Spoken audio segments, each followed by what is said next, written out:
Merry meet, y'all! I'm Lady River, and welcome to Gaia Unveiled, the podcast on science for witches and pagans. A little housekeeping note. In episode 4, I started adding new information at the end of episodes that I didn't have available to me when I started the podcast. This is the first episode I'm recording after launch. Also, as of this recording, Gaia Unveiled is available on Patreon, Spotify, Apple Music, and some other places, which is more exciting than I want to admit.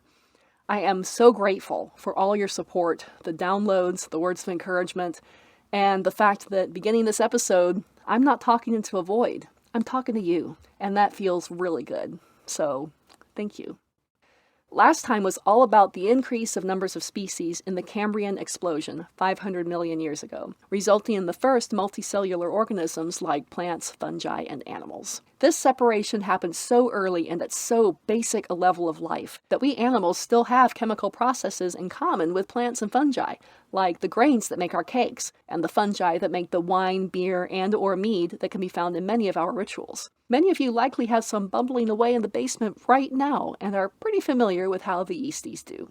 One of these processes is glycolysis, a sequence of chemical reactions that change a molecule of glucose, a sugar, into some energy-carrying molecules and 2 molecules of pyruvic acid.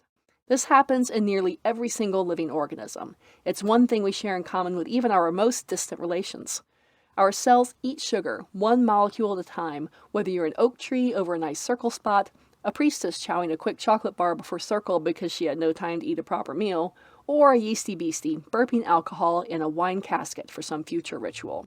If you're a plant or animal, and if you're listening to this, I'm assuming you are, then you usually proceed from glycolysis to respiration. On a chemical level, respiration isn't the action of your lungs. It's another molecule-by-molecule series of chemical reactions. As an animal, our respiration takes the form of the Krebs cycle, a small miracle, my favorite chemical process. Yes, I am enough of a dork that I have a favorite chemical process, and it happens untold quadrillions of times a day. I'm posting a couple of diagrams of what follows here to the Facebook group and Patreon. It's admittedly simpler to understand visually, but I think I can make my key points here anyway. There are some crazy words here, but think of them as alien characters in a science fiction novel, and you'll be okay. Or like Game of Krebs, and you need to keep track of the drama.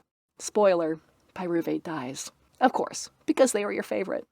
Those pyruvate molecules we got from the sugar are like a crank on a wheel. A pyruvate molecule interacts with oxygen, creating a molecule called acetyl-CoA, which is the start of the cycle.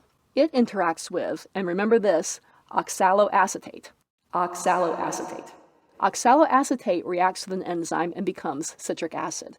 That interacts with an enzyme and becomes isocitrate, and so on in turn, taking in water and giving off CO2 and powering up energy-storing molecules which your cells use like batteries. Those are formed using oxygen, and this is why we breathe in oxygen and breathe out carbon dioxide. Anyway, the process chugs around, step by step, changing the form of the base chemical until the whole process reaches its final stage, which is, wait for it, oxaloacetate. Right where we started. The pyruvic acid has been annihilated, split into water, CO2, and energy. Input of the other pyruvate to the resurrected oxaloacetate fuels another turn of the wheel. It's recycling in action. It's the god reborn in spring. Do check out the diagram of how this happens. If you find it confusing, then don't bother with it, but I think seeing how the puzzle pieces all actually move around and reform is very cool. There's an animated version on the web, and I'll also post that link. In other organisms, instead of the Krebs, they use one of many types of fermentation. Some bacteria use a type that results in lactic acid, turning milk into yogurt and making sauerkraut so delicious/nasty. The yeasts used for baking and brewing use one that results in CO2, hence rising bread, and alcohol, hence, alcohol. These fungi have been great friends to humanity for 6,000 years.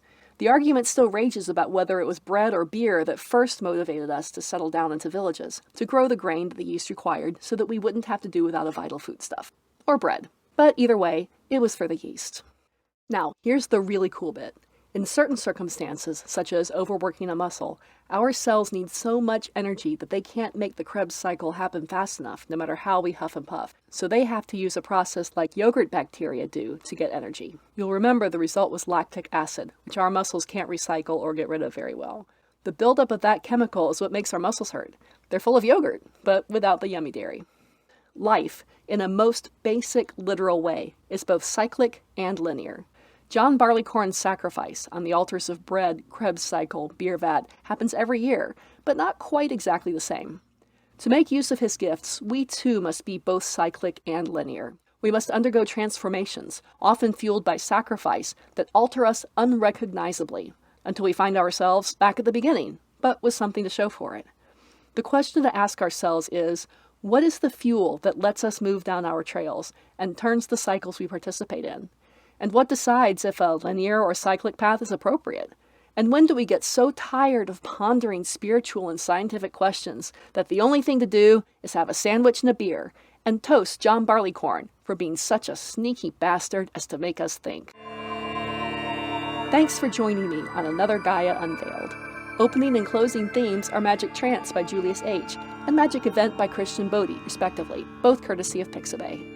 Next time, we'll be stripping away some secrets and revealing some true mysteries as we do some howling at or about the moon.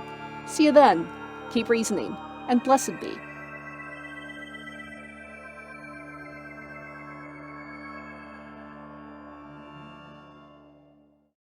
Hey again, real quick thing. If you liked this podcast, dropping a review in your podcast app is a great way to support the show and makes you 16% cooler than you already are. Or you can come geek out with us on the Gaia Unveiled Facebook page, or support the show at patreon.com/Gaia_Unveiled.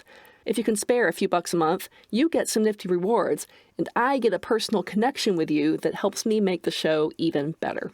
You can also find me on Twitter at LadyRiver8 or email me at GaiaUnveiled@gmail.com. You can find the show wherever you like to listen to podcasts, and even on YouTube with transcripts. See you soon, and thanks.